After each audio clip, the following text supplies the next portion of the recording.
चलिए आगे देखते हैं। प्रश्न संख्या 41 क्रिया विशेषण अव्यय चुनना है। क्रिया विशेषण अव्यय, ये आपको पता होगा कि अविकारी शब्दों को ही हम अव्यय कहते हैं। विकारी शब्द और अविकारी शब्द, विकारी और एक होता है अविकारी। विकारी यानी जिसमें परिवर्तन किया जा सके, यानी जिसमें लिंग, वजन, काल एवं कारक, लिंग, वचन, काल एवं कारक के अनुसार परिवर्तन किया जा सके। लिंग, वचन, काल एवं कारक के अनुसार परिवर्तन किया जा सके, और यदि इसके विपरीत हम बोले, तो इसके विपरीत ही अविकारी होता है। यानी लिंग, वचन, काल और कारक के अनुसार परिवर्तन नहीं किया जा सके, उसे हम अविकारी शब्द या उसी को हम अव्यय शब्द कहते हैं। तो विकारी शब्द में ध्यान रखने 4 गुण आता है: संज्ञा, सर्वनाम, क्रिया और विशेषण। संज्ञा, सर्वनाम, क्रिया और विशेषण, ये 4 जो है विकारी शब्द में आते हैं। और अविकारी शब्द में हम बात करें तो एक आ जाता है क्रिया विशेषण। पहला नंबर याद रखेंगे, अविकारी शब्द को ही हम अव्यय शब्द कहते हैं। अविकारी को ही हम अव्यय भी कहते हैं। और क्रिया विशेषण हो जाएगा। अविकारी में आता है क्रिया विशेषण, एक आता है समुच्चय बोधक, और एक आता है संबंध बोधक अव्यय, संबंध बोधक, और एक आता है विस्मयादि बोधक अव्यय। तो प्रश्न पूछा गया है क्रिया विशेषण से, विस्मयादि बोधक अव्यय। तो पहला नंबर हम जानेंगे क्रिया विशेषण से प्रश्न पूछा गया है, तो क्रिया विशेषण के बारे में जानेंगे। क्रिया विशेषण पहला नंबर याद रखेंगे कि जो क्रिया की विशेषता बताए उसे हम क्रिया विशेषण कहते हैं। जैसे राम तेज दौड़ता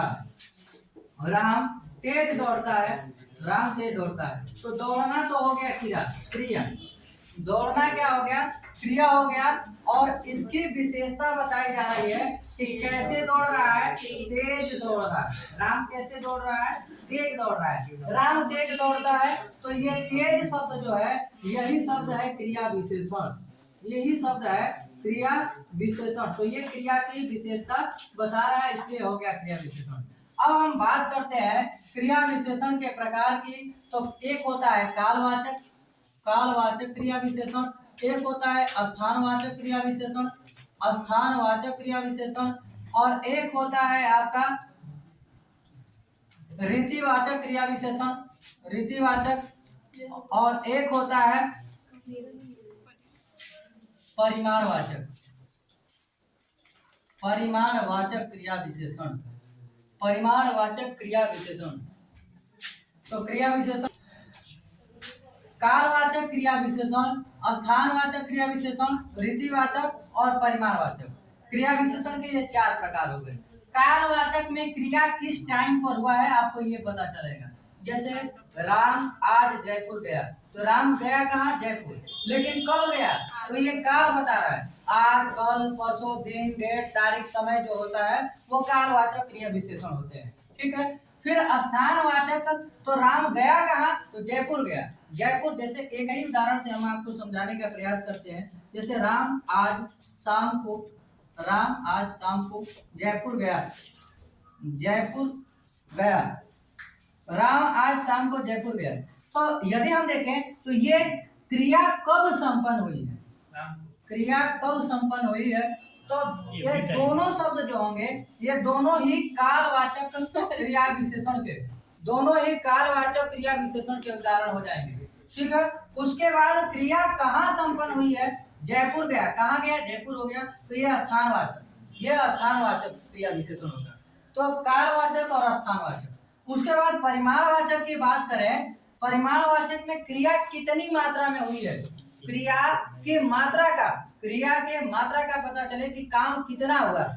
जैसे राम बहुत तेज दौड़ता है, तो क्रिया, या राम बहुत बोलता है। राम, उदाहरण लेते हैं, राम बहुत बोलता है। तो ये बोलना तो क्रिया हो गया, और ये क्रिया की मात्रा हो गई कि क्रिया कितनी हो रही है, बहुत हो रही है, क्रिया बहुत हो रही है। ठीक है, तो ये परिमाणवाचक में आ जाएगा। परिमाणवाचक में क्रिया के होने का पता चलेगा कि क्रिया के मात्रा का पता चलेगा, क्रिया कितनी मात्रा में हो रही है। और लास्ट है रीतिवाचक। रीतिवाचक में क्या होता है, क्रिया के होने का तरीका पता चलता है।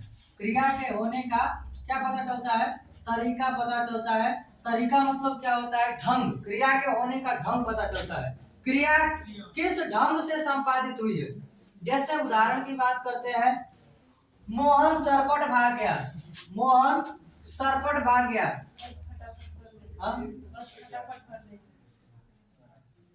मोहन सरपट भाग गया, मोहन सरपट भाग गया। और उदाहरण की बात करें तो ये भागना क्रिया हो गया, भागना क्रिया हो गया, और क्रिया किस ढंग से हुई है, सरपट भागा। जैसे और उदाहरण की बात करें, पुस्तकें धड़ाधड़ बिक गई, पुस्तकें धड़ाधड़ बिक गई, धड़ाधड़ बिक गई, पुस्तकें धड़ाधड़ बिक गई।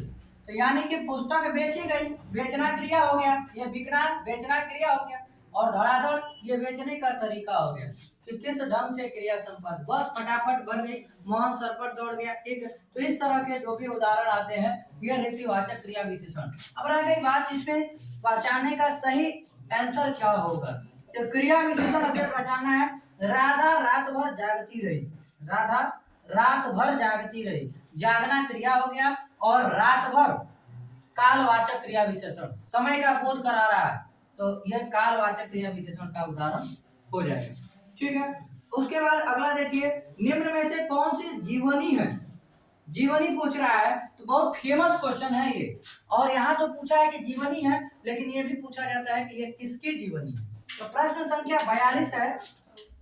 42 का पहले सही आंसर की बात करें तो सही आंसर होगा सी। निम्न में से कौन सी जीवनी है, तो आवारा मसीहा, आवारा मसीहा जो है ये जीवनी है। पहला नंबर आवारा मसीहा। आवारा मसीहा के लेखक कौन है, आवारा मसीहा, मसीहा तो है लेकिन कैसे है, आवारा है। आवारा मसीहा के लेखक कौन है, विष्णु प्रभाकर, विष्णु प्रभाकर, कोई विष्णु शर्मा नहीं लगाएगा, विष्णु शर्मा पंचतंत्र के लेखक। पंचतंत्र के लेखक यदि आपसे पूछेगा पंचतंत्र के लेखक कौन है, तब आपका आंसर होगा विष्णु शर्मा, विष्णु शर्मा। उसके बाद यदि हम बात करें कि आवारा मसीहा तो हो गया आपका, आवारा मसीहा इस प्रश्न का सही आंसर हो गया, लेकिन यदि पूछेगा कि ये हो गया जीवनी, आवारा मसीहा क्या हो गया, जीवनी, और किसकी जीवनी है, किसकी जीवनी है, तो शरद चंद्र, शरद चंद्र की जीवनी है, शरद चंद्र की। सीधे पूछेगा, डायरेक्ट प्रश्न पूछा जाएगा कि आवारा मसीहा किसकी जीवनी है, शरद चंद्र की जीवनी है। किसने लिखा है, विष्णु प्रभाकर ने लिखा है, विष्णु प्रभाकर ने लिखा है। तो ये सारी महत्वपूर्ण जानकारी आपको याद रखनी है। उसके बाद ऑप्शन में जो आपको दिख रहा है अतीत के चलचित्र, अतीत के चलचित्र, तो याद रखेंगे अतीत के चलचित्र, अतीत के महादेवी वर्मा, महादेवी वर्मा। पहला नंबर महादेवी वर्मा की कौन कौन सी पुस्तक जो याद है, पहला नंबर श्रृंखला की कड़ियां, बोला नहीं है जी, श्रृंखला की कड़ियां। एक है अतीत के चलचित्र, अतीत के चलचित्र, अतीत के चलचित्र। एक है गिल्लू, गिल्लू, तो ये यामा, यामा। ठीक है, ये प्रमुख महादेवी वर्मा की रचना है, श्रृंखला की कड़ियां, अतीत के चलचित्र, गिल्लू, यामा, ये महादेवी वर्मा की प्रसिद्ध रचनाएं हैं। उसके बाद और ऑप्शन में दिया है चिंतामणि, तो चिंतामणि याद रखेंगे, चिंतामणि जो है ये आचार्य रामचंद्र शुक्ल, चिंतामणि ये आपका है चिंतामणि। एक याद रखेंगे विचार भित्ति, विचार भित्ति, विचार भित्ति। और एक याद रखेंगे आप 11 वर्ष का समय, 11 वर्ष का समय, 11 वर्ष का समय। तो ये तीन याद रखेंगे, आचार्य रामचंद्र शुक्ल की रचना, आचार्य रामचंद्र शुक्ल।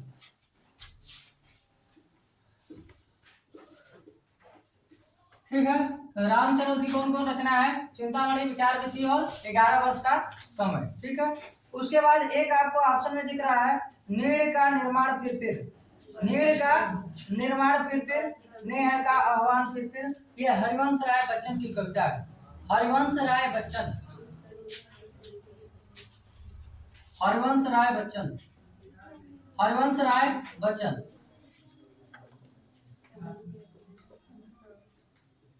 नीड़ का निर्माण फिर कविता है, नीड़ का निर्माण फिर नीड़ का निर्माण फिर ये हरिवंश राय बच्चन का है। मधुशाला के लेखक कौन है?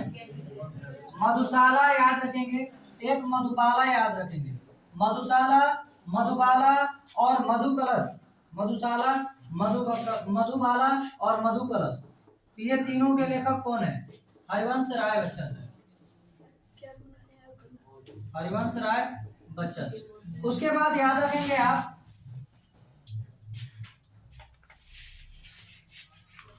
उसके बाद ये हो गया नीड़ का निर्माण फिर ये कहानी संग्रह है। और अतीत के चलचित्र जो है ये है आपका रेखा चित्र। अतीत के चलचित्र जो आपके ऑप्शन में दिया गया था उसकी हम बात करें तो अतीत के चलचित्र क्या है? ये रेखा चित्र है, रेखा चित्र है। और एक ऑप्शन में आपका दिया गया था चिंतामणि, तो ये चिंतामणि क्या है? तो ये निबंध है। तो ये जो ऑप्शन में दिया गया था उसकी हम चर्चा कर लेते हैं, तो ये निबंध है, ठीक है। बाकी ये हरिवंश राय बच्चन की प्रमुख रचनाएं हैं। शतरंज के खिलाड़ी किसकी रचना है? शतरंज के खिलाड़ी, शतरंज के खिलाड़ी, शतरंज के खिलाड़ी ये मुंशी प्रेमचंद की रचना है, मुंशी प्रेमचंद की रचना है शतरंज के खिलाड़ी। चलिए आगे चलते हैं। अगला सवाल 43 से 45 देख लीजिएगा, इजी है, आराम से कर लीजिएगा।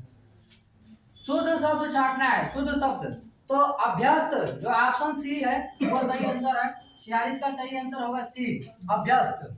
अभ्यस्त जो है ये 46 का सही आंसर होगा, इधर लिख देते हैं अभ्यस्त, ये सही होगा ऑप्शन सी, अभ्यस्त।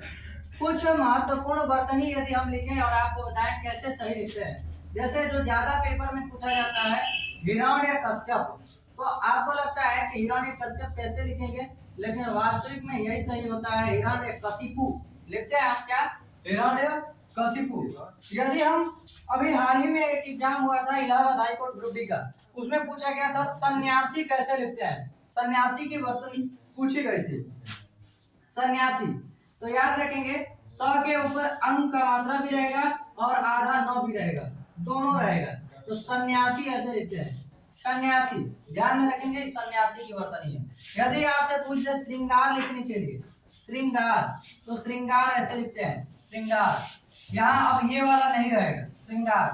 यदि आपसे पूछ ले विद्यालय लिखने के लिए, विद्यालय, तो विद्यालय ऐसे लिखते हैं, विद्यालय। उसके बाद यदि आपसे पूछ ले ज्योत्सना कैसे लिखते हैं, ज्योत्सना, जो ज्यादा पूछा गया हम केवल उसकी चर्चा कर रहे हैं, ज्योत्सना।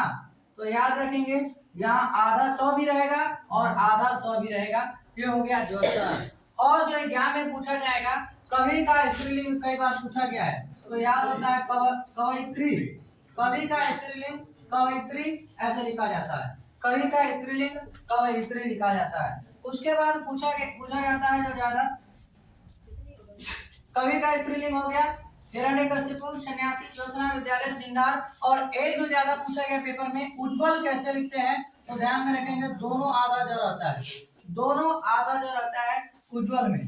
तो ये कुछ वर्तनी के शब्द जो ज्यादा पेपर में पूछे जाते हैं। एक लिख लीजिएगा बर्तन, तो बर्तन लिखते हैं, बर्तन, ठीक है, बर्तन। कोई बर्तन उड़तवा रह देकर नहीं लिखेगा, ये वाला गलत माना जाएगा, ये वाला गलत माना जाएगा, ऐसे नहीं, ऐसे सही माना जाएगा। एक और याद रखिएगा कैलाश, कैलाश, कैलाश में बड़का सो नहीं लिखेंगे आप ये वाला सो लिखेंगे, कैलाश, कैलाश हमेशा ऐसे लिखते हैं और यही आपका सही होगा, कैलाश। चलिए अगले प्रश्न पर चलते हैं। अगला प्रश्न है कौन सा शब्द तुर्की भाषा का नहीं है, कौन सा शब्द तुर्की भाषा का नहीं है। चलिए साथ होते देखिए आगे चलते हैं। प्रश्न संख्या 47, प्रश्न संख्या 46, प्रश्न संख्या 46 में क्या दिया गया है, पूछ रहा है कि कौन सा शब्द तुर्की भाषा का नहीं है।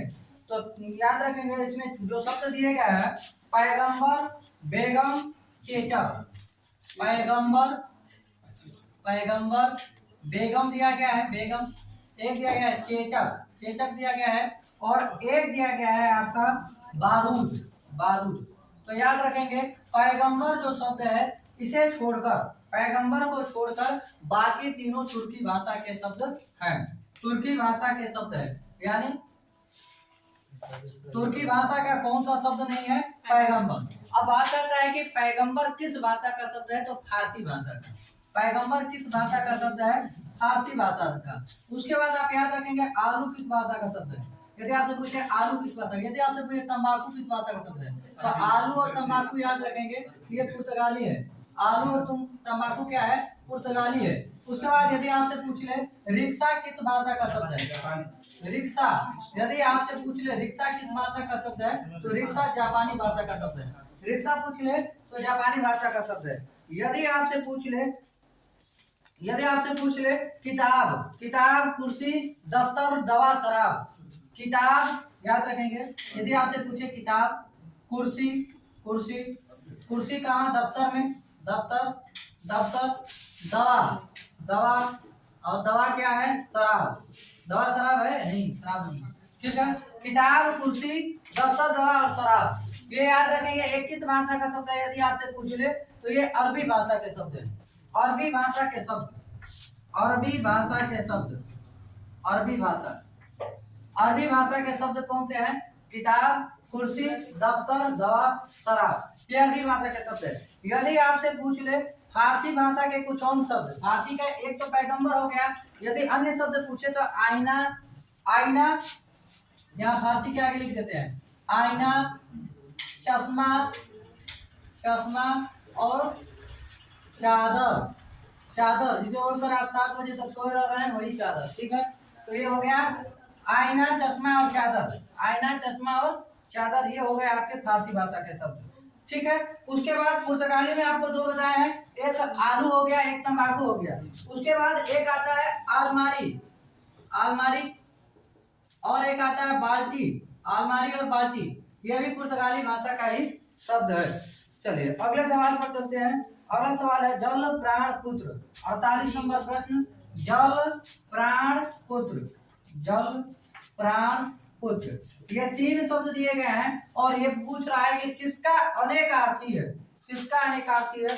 तो याद रखेंगे जल, प्राण और पुत्र, ये अनेकार्थी शब्द जो है ये जीवन का, जीवन का, जल ही जीवन है, प्राण ही जीवन है, पुत्र ही जीवन है। ठीक है, कुल मिलाकर जल, प्राण और पुत्र किसके अनेकार्थी हैं? तो ये जीवन के अनेकार्थी है। उसके बाद कौन सी ध्वनि महाप्राण ध्वनि है? कौन सी ध्वनि महाप्राण ध्वनि है? महाप्राण ध्वनि याद रखेंगे प्राण वायु के आधार पर जो, प्राण वायु के आधार पर जो अक्षर हैं, प्राण वायु के आधार पर जो अक्षर हैं उन्हें 2 भागों में बांटा गया है। प्राण वायु के आधार पर 2 भागों में बांटा गया है। एक होता है अल्प प्राण, एक होता है महाप्राण। अल्प प्राण और महाप्राण आज हम आपको 25 को बता देते हैं, 25 को आज समझा देते हैं, बाकी आगे समझाया जाएगा। तो अल्प प्राण और महाप्राण यही समझना है आपको। पहला नंबर आप ध्यान रखेंगे वर्गीय व्यंजन, वर्गीय व्यंजन,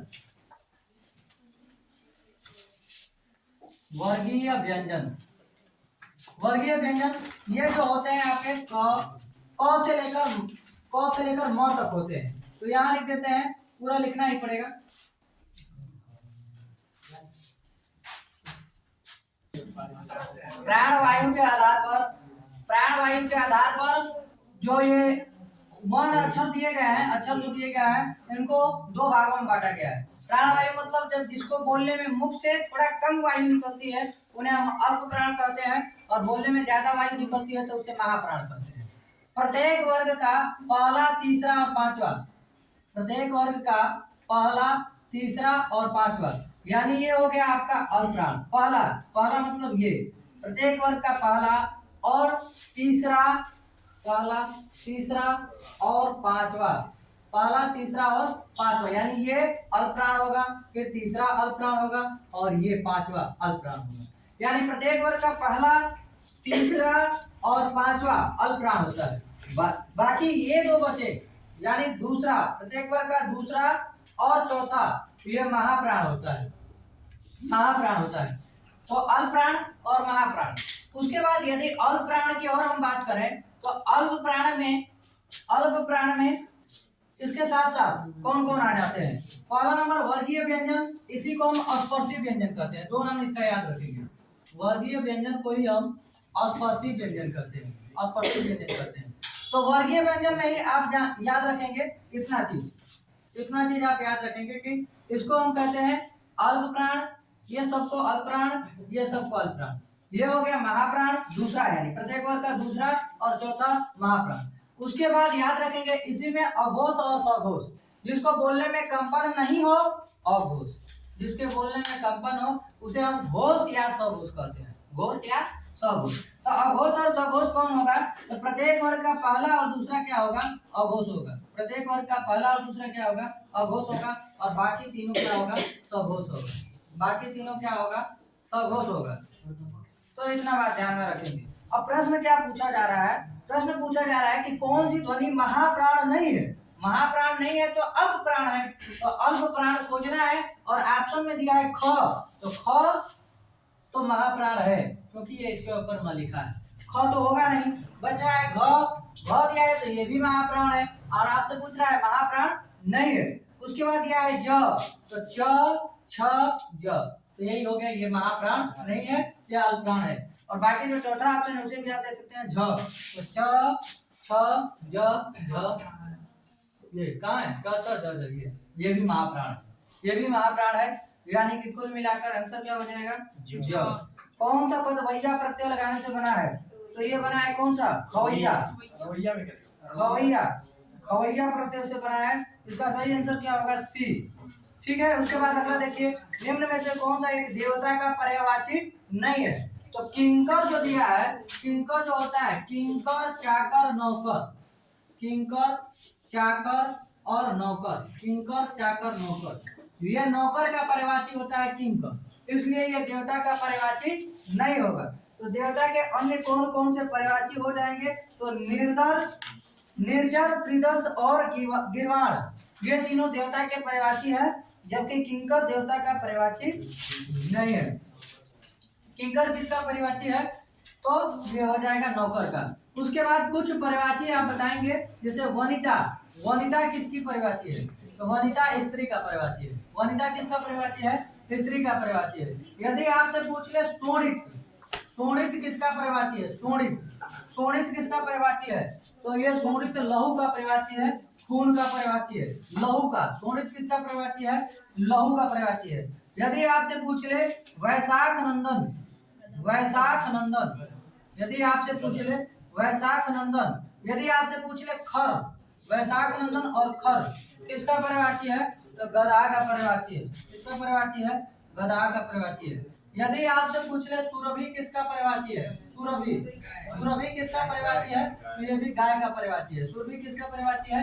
गाय का पर्यायवाची है। यदि आपसे पूछ ले लोकेश, लोकेश किसका पर्यायवाची है? तो ये ब्रह्मा का पर्यायवाची है। लोकेश किसका पर्यायवाची है? ब्रह्मा का पर्यायवाची है। ठीक है। तो ये महत्वपूर्ण पर्यायवाची आप ध्यान में रखेंगे जो ज्यादा पूछे गए। उसके बाद पूछा गया है साकेत महाकाव्य के रचयिता कौन है? साकेत महाकाव्य के रचयिता, तो याद रखेंगे मैथिली शरण गुप्त। साकेत के लेखक कौन है? मैथिली शरण गुप्त। दो रचनाएं याद रखेंगे, एक याद रखेंगे साकेत और एक याद रखेंगे भारत भारती। भारत भारती दोनों पुस्तकों के लेखक हैं मैथिली शरण गुप्त। दोनों पुस्तकों के लेखक कौन है? मैथिली शरण गुप्त, मैथिली शरण गुप्त। दोनों पुस्तकों के लेखक कौन है? मैथिली शरण गुप्त। एक साकेत है, एक भारत भारती। दोनों पुस्तकों के लेखक कौन है? मैथिली शरण गुप्त। उसके बाद एक याद रखेंगे प्रिय प्रवास। प्रिय प्रवास के लेखक कौन है? प्रिय प्रवास पुस्तक के लेखक कौन है? अयोध्या सिंह उपाध्याय, अयोध्या सिंह उपाध्याय हरिऔध, अयोध्या सिंह उपाध्याय हरिऔध, अयोध्या सिंह उपाध्याय हरिऔध। यदि आपसे पूछ ले रेहन पर रघु किसकी पुस्तक है? रेहन पर रघु, रेहन पर रघु, रेहन पर रघु यदि पूछ ले किसकी पुस्तक है? काशीनाथ सिंह, काशीनाथ सिंह, काशीनाथ सिंह। यदि आपसे पूछ ले कितने पाकिस्तान, कितने पाकिस्तान पुस्तक के लेखक कौन है? कितने पाकिस्तान, कितने पाकिस्तान, कितने पाकिस्तान, यदि पूछ ले कितने पाकिस्तान के लेखक कौन है? तो हो जाएगा आंसर। कितने पाकिस्तान के लेखक हैं? कमलेश्वर। कमलेश्वर। कितने पाकिस्तान के लेखक कौन है? कमलेश्वर। यदि आपसे पूछ ले चिदम्बरा के लेखक कौन है? चिदम्बरा, तो आंसर हो जाएगा सुमित्रानंदन पंत। सुमित्रानंदन पंत। सुमित्रानंदन पंत। यदि आपसे पूछ ले कला और बूढ़ा चांद, कला और बूढ़ा चांद, कला और बूढ़ा चांद, कला और बूढ़ा चांद के लेखक कौन है? तो भी आपका आंसर हो जाएगा सुमित्रानंदन पंत। तो दोनों के लेखक, इसके लेखक और इसके लेखक, चिदम्बरा के लेखक सुमित्रानंदन पंत, कला और बूढ़ा चांद के लेखक भी सुमित्रानंदन पंत। और लेखकों की हम बात करें जो ज्यादा पूछा गया है, एक पूछा जाता है कोहरे में कैद रंग। कोहरे में कैद रंग। अब ये सारी पुस्तकें जितनी अभी हाल ही में हमने लिखा है सबको कोई ना कोई पुरस्कार मिला है। ज्यादातर साहित्य अकादमी पुरस्कार वाली बुक लिखे हैं, तो इसलिए ये ज्यादा पेपर में पूछी जाती है, चाहे वो चिदम्बरा हो, चाहे कितने पाकिस्तान हो, कितने पाकिस्तान हो, या फिर आपका रेहन पर रघु हो। ठीक है। और हम बात करें तो एक पूछा जाता है हवा में हस्ताक्षर। हवा में हस्ताक्षर। हवा में हस्ताक्षर। और एक अभी हमने बताया आपको कोहरे में कैद रंग। कोहरे में कैद रंग। कोहरे में कैद रंग। तो कोहरे में कैद रंग जो है ये गोविंद मिश्र का है। गोविंद मिश्र। गोविंद मिश्रा। गोविंद मिश्र का है। गोविंद मिश्र कोहरे में कैद रंग। और हवा में हस्ताक्षर पूछेगा तो कैलाश वाजपेयी। कैलाश वाजपेयी। कैलाश वाजपेयी की पुस्तक है कोहरे में कैद रंग। और यदि हम पूछे तो एक पूछा जाता है अकाल में सारस। अकाल में सारस। अकाल में सारस किसकी पुस्तक है? अकाल में सारस। अकाल में सारस। तो अकाल में सारस जो है ये केदारनाथ सिंह की है। केदारनाथ सिंह। केदारनाथ सिंह। अकाल में सारस किसकी पुस्तक है? केदारनाथ सिंह की पुस्तक है।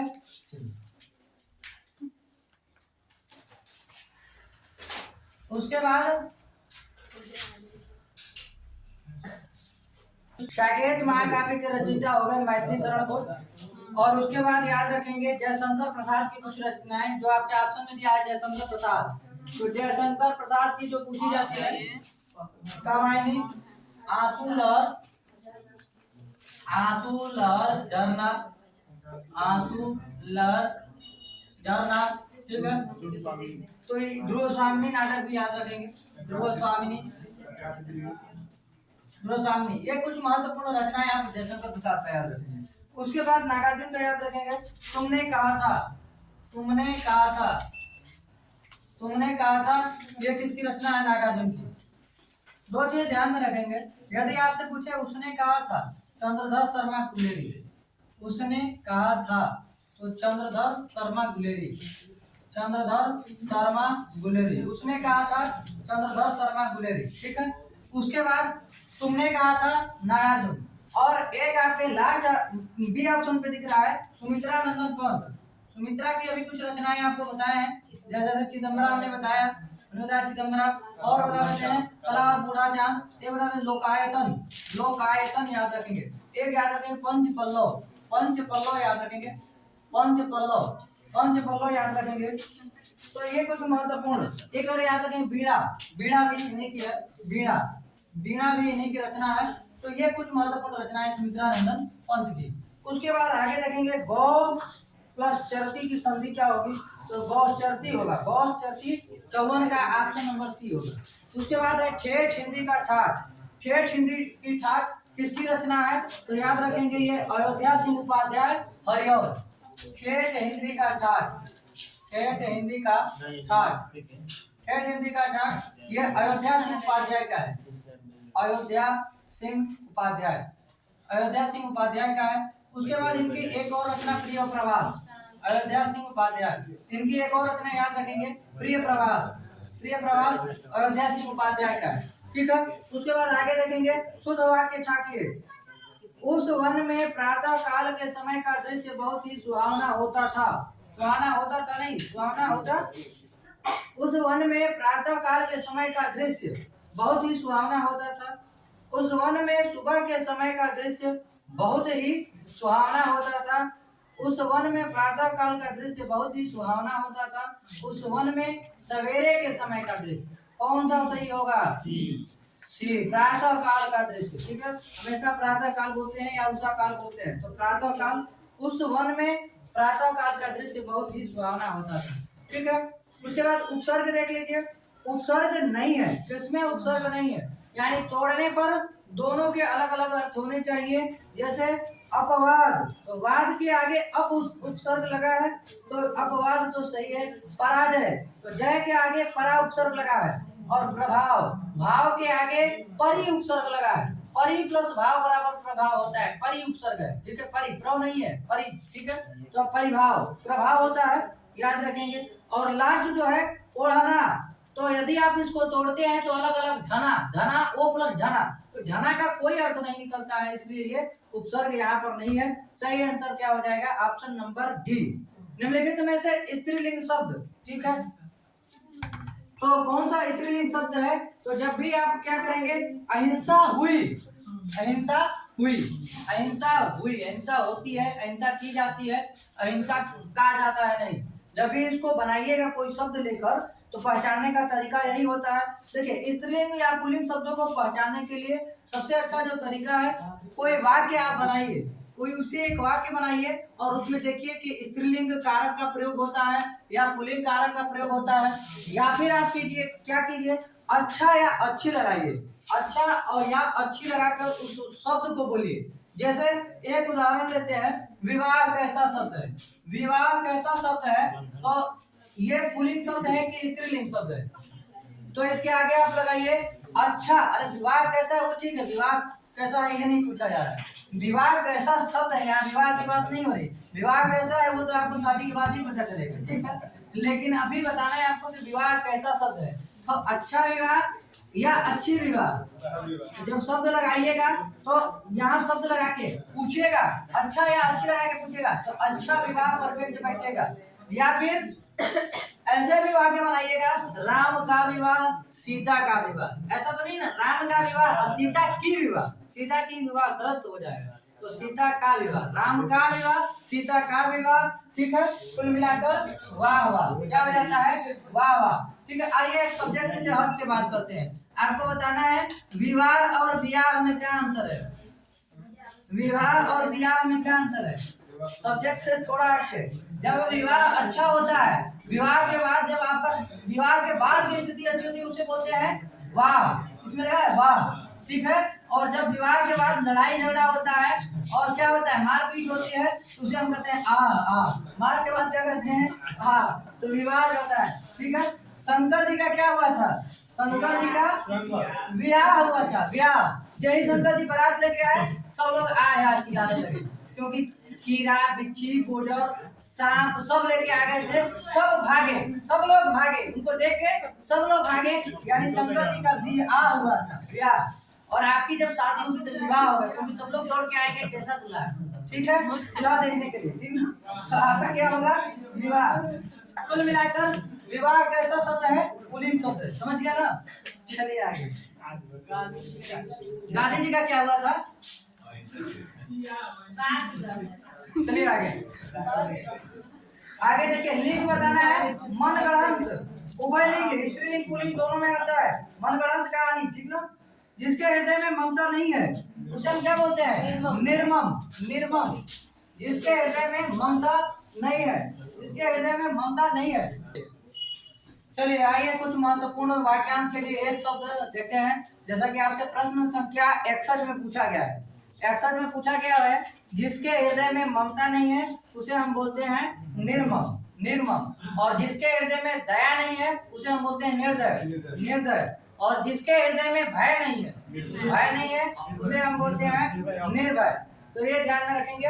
उसके बाद कुछ महत्वपूर्ण, जैसे पेट में लगने वाली आग, पेट में लगने वाली आग, पेट में लगने वाली आग उसे हम कहते हैं जठरानल, इसे हम कहते हैं जठरानल। उसके बाद समुद्र में लगने वाली आग, समुद्र में लगने वाली आग को हम कहते हैं बड़वानल, बड़वानल। उसके बाद जिसको रोकना कठिन हो, दुर्निवार, जिसको रोकना कठिन हो उसे हम कहते हैं दुर्निवार, दुर्निवार। उसके बाद जिसका जंगल में लगने वाली आग, जंगल में लगने वाली आग को दावानल कहते हैं, दावानल। आधी रात का समय इसे हम कहते हैं निशिथ, निषिद्ध, आधी रात का समय निषिद्ध। हवन में जलाने वाली लकड़ी, हवन में जलाने वाली लकड़ी इसे हम कहते हैं समिधा, समिधा। हवन में जलाने वाली लकड़ी इसे हम कहते हैं समिधा। जो व्याकरण जानता हो उसे हम कहते हैं वैयाकरण, वैयाकरण। ध्यान से कीजिएगा, व्याकरणविद, व्याकरण ज्ञाता, कुछ बहुत सारे ऑप्शन दिए जाएंगे, आपको वो सब भ्रमित करने के लिए होंगे, लेकिन आपको भ्रमित नहीं होना है। जो व्याकरण जानता हो सीधे आपको ऑप्शन सेलेक्ट करना है वैयाकरण। एक आंख वाला, इसके लिए एक शब्द क्या होगा? एकाक्ष, इसे हम बोलते हैं एकाक्ष। एक आंख वाला इसे हम बोलते हैं एकाक्ष, ठीक है। और जो चाटने योग्य हो उसे हम क्या बोलते हैं? चटनी, चटनी नहीं, केवल चटनी ही चाटने योग्य है और कुछ नहीं चाटने योग्य है। जो चाटने योग्य है उसे हम बोलते हैं लेह, लेह, लेह। जो चाटने योग्य हो उसे हम कहते हैं लेह। तो ये प्रश्न संख्या 61 से संबंधित कुछ महत्वपूर्ण शब्द हो गए। 62 नंबर प्रश्न, किस वाक्य में विराम चिन्ह का उचित प्रयोग नहीं है? तो ऑप्शन डी सही हो जाएगा, ऑप्शन डी सही होगा। उसके बाद देखिए अघोष वर्ण कौन सा है? तो अघोष, अघोष अभी आपको ऊपर समझा दिए है, अघोष अघोष समझा दिए हैं, देख लीजिएगा एक बार फिर से। कंठ वर्ण कौन सा है? तो यही जो 5 आपको दिए गए थे, 5 दिए गए थे, तो देखिए ये जो दिया गया आपका प्रश्न संख्या 65, प्रश्न संख्या 65, निम्न में से कौन सा कंठ वर्ण है, यानी किसका उच्चारण कंठ से होता है? तो 25 को का उच्चारण हम अभी आपको बता देते हैं 1 सेकंड में। 25 को का उदाहरण एक उच्चारण कैसे करेंगे? क वर्ग मतलब क से लेकर अ तक, क वर्ग मतलब क ख ग घ अ, इसको हम, इसका उच्चारण हम करते हैं कंठ से, कंठ से। इसी के साथ अ और अ, अ और अ भी, अ और अ भी आता है कंठ के साथ, ठीक है। यानी क ख ग घ अ, और उसके साथ अ और अ, अंग अ नहीं, अ और अ, ये भी आते हैं कंठ वर्ण में। उसके बाद चवर्ग, इस ये आता है तालव्य में, ये चवर्ग जो है ये तालव्य में आता है। टवर्ग जो होता है ये एम से मूर्धा, त से तालव्य हो जाएगा, तालव्य, तालव्य। उसके बाद ये मूर्धा से हो जाएगा, इसे हम मूर्धन्य व्यंजन बोलते हैं। ये मतलब टवर्ग, टवर्ग जो है ये मूर्धन्य व्यंजन हो जाएगा, मूर्धन्य व्यंजन, मूर्धन्य व्यंजन बोलते हैं, ठीक है। और तवर्ग जो है ये आपका हो जाएगा दंत से, उच्चारण इसका दंत से, और ये हो जाएगा आपका ओष्ठ से, ओष्ठ से। उसके बाद एक याद रखिएगा जो ज्यादा पूछा जाता है, ए ऐ का उच्चारण स्थान, तो इसका होता है कंठ तालव्य। ए ऐ का उच्चारण स्थान कंठ तालव्य होता है। और यदि आपसे पूछे ओ औ का, ओ प्लस औ का उच्चारण स्थान, तो ये कंठोष्ठ से हो जाता है, कंठ ओष्ठ, कंठ ओष्ठ से हो जाता है, कंठ ओष्ठ से हो जाता है। तो ये भी ध्यान में रखेंगे। इसका ट्रिक याद कर लेंगे, ये 25 के लिए ट्रिक याद कर लेंगे, KTMDO, यानी केटीएम दो, एटीएम नहीं, एटीएम तो रोज मांगते हैं आप, लेकिन वर्णमाला में आपको क्या मांगना है? केटीएम मांगना है। केटीएम दो याद करना है, के से कंठवर, टी से तालव्य, एम से मूर्धा, डी से दंत और ओ से ओष्ठ। और ये केवल किस पे फॉलो करेगा? वर्गीय व्यंजनों को फॉलो करेगा। और वर्गीय व्यंजन आप पहले ही समझ चुके हैं, क से लेकर म तक, क से लेकर म तक। प्रश्न संख्या 66, निम्नलिखित में से रूढ़ शब्द कौन सा है जिसको, जिसमें संधि, समास, उपसर्ग और प्रत्यय, कुल मिलाकर जिसे तोड़ा नहीं जा सके वही रूढ़ शब्द होता है। नाक को तोड़ा नहीं जा सकता, न इसमें संधि है, न समास है, न उपसर्ग है, न प्रत्यय है, तो सही आंसर हो जाएगा नाक, ठीक है। उसके बाद रत्नाकर का संधि विच्छेद में कौन सा समास है? तो प्रतिमान में अव्ययी भाव समास है, ठीक है। प्रतिमान, क्योंकि हमने अभी आपको थोड़ी देर पहले ही बताया था कि मान एक मूल शब्द हो गया, इसमें प्रति उपसर्ग लगा है, बन गया प्रतिमान, प्रतिमान बन गया, तो ये अव्ययी भाव समास का उदाहरण हो जाएगा। परिक्रमा में कौन सा उपसर्ग है? तो इसमें परि उपसर्ग लगा है। आप एक चीज ध्यान देंगे, उपसर्ग और प्रत्यय में कंफ्यूज नहीं होना है। उपसर्ग और एक होता है प्रत्यय। तो उपसर्ग वे शब्द हैं, उपसर्ग वे, उपसर्ग जो होते हैं ये किसी शब्द के पहले जुड़कर, पहले यानी आरंभ में, यानी कि शुरू में जुड़कर उस शब्द का अर्थ बदल देते हैं, ठीक है। जबकि प्रत्यय का काम है, ये शब्द के बाद में पीछे जुड़कर उस शब्द का अर्थ बदल देता है, ठीक है। तो ये हो गया उपसर्ग और प्रत्यय।